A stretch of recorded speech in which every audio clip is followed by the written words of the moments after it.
Have you ever eaten a 100-year-old egg so you could live to 100 years old yourself? Of course you haven't. I did that. I'm the health guru, not you. We got 4 questions here. They're all versus questions. This versus that. Oh my God. The power is within us. We can make this better. Forget divide and conquer. Weather the storm together. If you ever wanted the advice from someone who has a face rash, just post it on down below and I will be of service to you.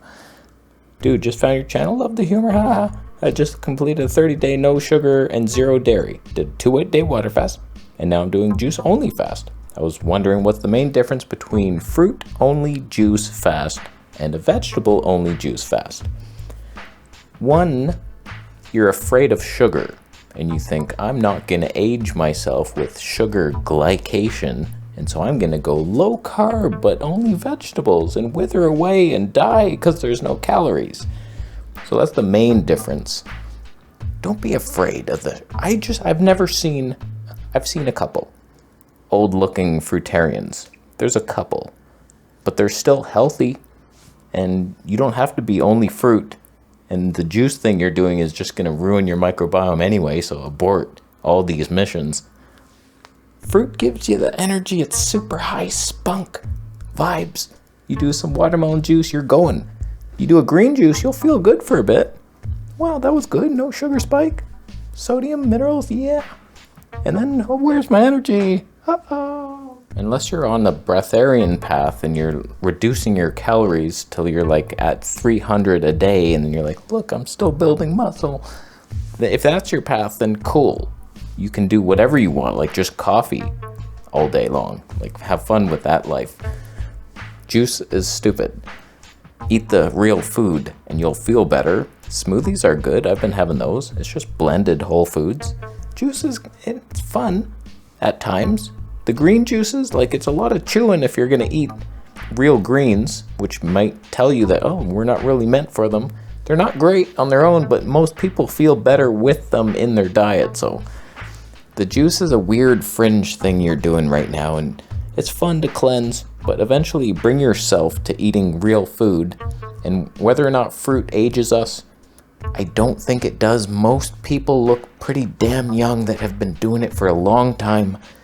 There's only a couple people who are just like, sugar is bad. And they usually end up lumpy looking. Fruit people have their problems too, but do you want lumpy neck syndrome? That's what low carb gets you. What are your thoughts on why flax oil is better than olive oil? Love your channel, by the way. Olive oil could potentially give you a stroke. I know the Mediterranean diet exists and they're loving their olive oil. It's in the Bible. It could be fine. Flax seeds, it's a different thing. It's new, but it's omega-3. It's anti-inflammatory. It could be healing you, whereas I'm not sure why people even eat olive oil. It doesn't do much. It adds flavor to your starchy things, but then that will give you diabetes. So, like, I don't like mixing fat into my carbs. There's nothing in my diet where I'd be like, damn, I need some olive oil on that. I have mono fruit meals. That would be dumb. Watermelon with olive oil sprinkled. My green smoothie, what would olive oil do in there? So, like, flax seeds in there, omega-3 is anti-inflammatory. That makes sense. Could even thicken up the smoothie, but olive oil? And then my dinner meals, like rice and veggies, olive oil would be yummy on it, but it would be sluggish and diabetic and nasty. But I feel like flax oil could heal you of something, whereas olive oil, it never could. There's nothing in it. There's polyphenols, but like, who cares? Flax oil is the truth. It may not be traditional or Greek or Italian, but those people die. I've seen them die. What do you think about potassium salt? You're playing with science now. Like, that's not even a real thing. I don't know how they get it. Potassium chloride or something, and it's like, oh, it almost tastes salty because of the chloride bit, but it's worse. It's much worse. And then if you get one of these blends, it's like, okay, I've reduced the salt. It makes sense on paper, but you're playing science chess at that point, and you're just like, I can figure out the perfect mineral balance. Your body knows that, so listen to the cravings. Are you craving salt? Then you have some real salt. Or celery if you're a freak. Just go enjoy the oxalates. And it seems like high sodium vegetables seem to be higher in oxalates. There's a connection there. Like you need sodium to handle the oxalates. Nature knows that. Do you? That's why all the carnivores have their super high salt, but no oxalate intake. And then they produce them and they say, oh, I'm oxalate dumping. But for me, I'd rather balance my salt and potassium intake by eating lots of fruit that has lots of potassium throughout the day and then end it with a saltier meal. So it's like, boom, there's my salt and potassium the way nature designed, by me grinding rocks and adding it to my rice that I had to cook, that I wasn't born with a stove on my back, but I could still eat it. But I personally wouldn't recommend messing around with the potassium salts. That's not something we should be doing. Salt is questionable at best, real salt. So it's like you're adding, I'm going to do magnesium salt and all this stuff and supplementing magnesium. Like I've stopped that. I don't like isolated nutrients. Just try to get whole food things like green juice powders and barley grass juice powder. That's a good one. That contains a bunch of minerals and it's not just fractionated. Little science slices. All right, last question here. Why is VP so against salt? I ebb and flow with the salt sometimes. Like there's so many different opinions and I've never really just figured out for myself what is true. Is salt a poison or is it necessary for life? I don't really know the answer. I know sodium is essential. Whenever someone says salt's essential, you moron, it's like, no, sodium is, and there's sodium in plants, but do you eat them? Do you like celery? Who does? What does it even do for you? Unless you're juicing it with lemon, boom, a little parsley in there, ginger to give you herpes. That's fun. But it makes sense that salt could poison you. It can rust cars. It's just damaging.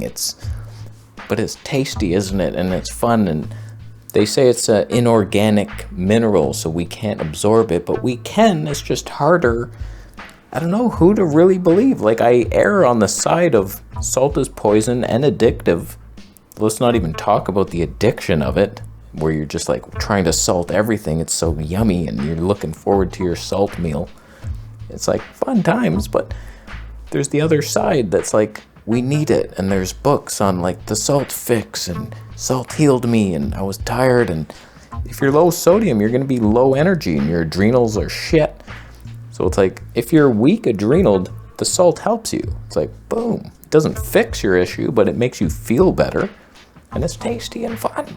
So it's like, I don't know, I experiment. Right now I'm doing some. There's some people that I trust, like Brooke Goldner. She says like, we need a teaspoon a day. So it's like, okay,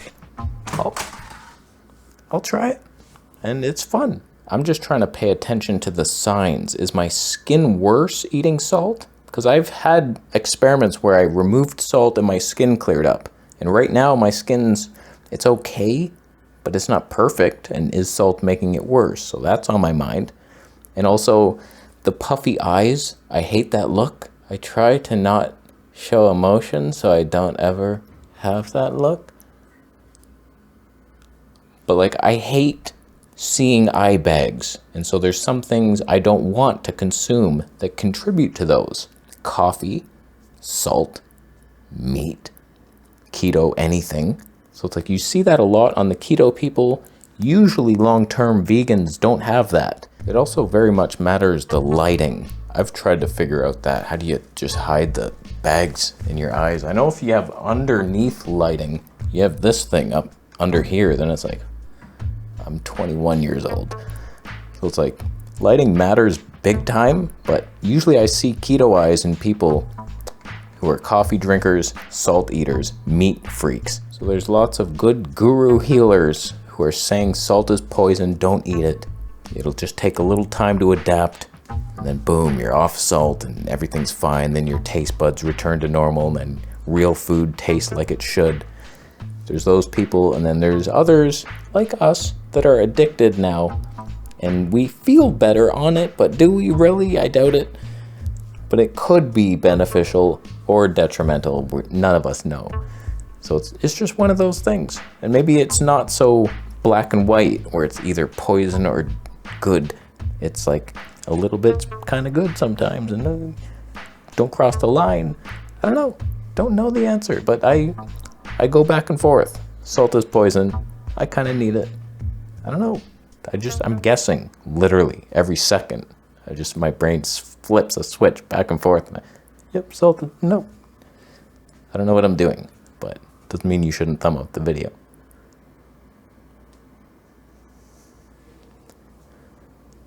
You're thumbing this down because you are drinking a salted coffee to add to your meat meal. Well, Mr. Keto Eyes, don't blink at me, because that's gross. Not what we should be. I've seen it so many times where I'm watching an interview of a health guru, and it's like, wow, that vegan, he doesn't have the keto eyes. Like, look at Gabriel Cousins. He just doesn't have it. He hardly eats anything, and he's vegan as hell. Whereas, like, all these older people with the carnivore stuff and ketos, this is the best. They got the bags. What are you carrying in those bags? Poisonous salt and coffee. I'll leave. How you doing? Bitcoin? Thank you, my friend. Subscribe for my minutes.